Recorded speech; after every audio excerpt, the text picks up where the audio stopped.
They are known as Beta Israel, one of the lost tribes who for centuries had dreamed of coming home to the Promised Land.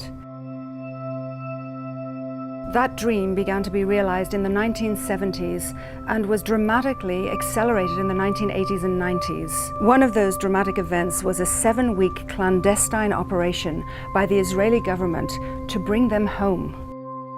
First, they had to leave their homes and make their way to the Sudanese border.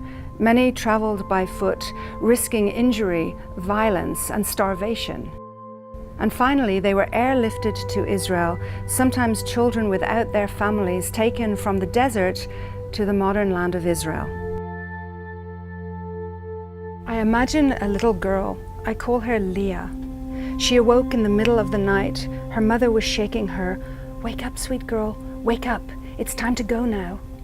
The bags were packed, and she dressed quickly, like her mother told her, with extra layers of clothing.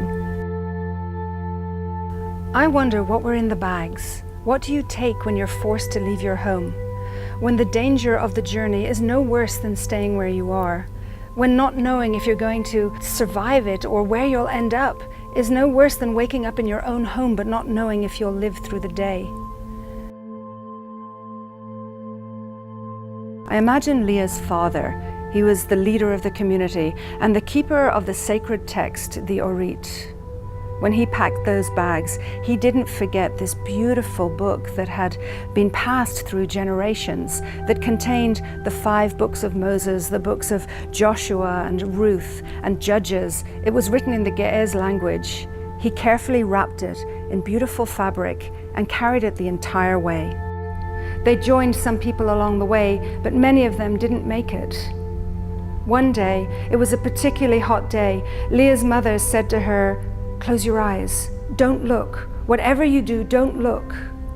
She did what she was told. She held her head high and walked on, not seeing the images that I imagine.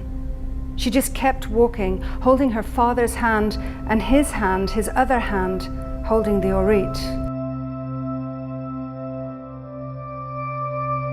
Operation Moses rescued 8,000 Ethiopian Jews and brought them to Israel.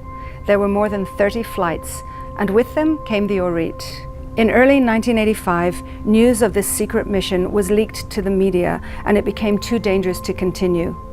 The rest of the Ethiopian community would have to wait almost a decade before they too could come home. When the Oriyt was brought to the National Library of Israel, there was a great celebration, a festive ceremony. And during that celebration, one of the community leaders read from the Oriyt, just as I imagine Leah's father read from it on their journey from Ethiopia through Sudan and finally to Israel. What would you take if you had to leave your home? If war or famine, intolerance or hatred drove you out? Perhaps it is that which preserves identity, heritage, or faith that's worth carrying, so that it serves as a witness to tell the lives of these people, to tell their story.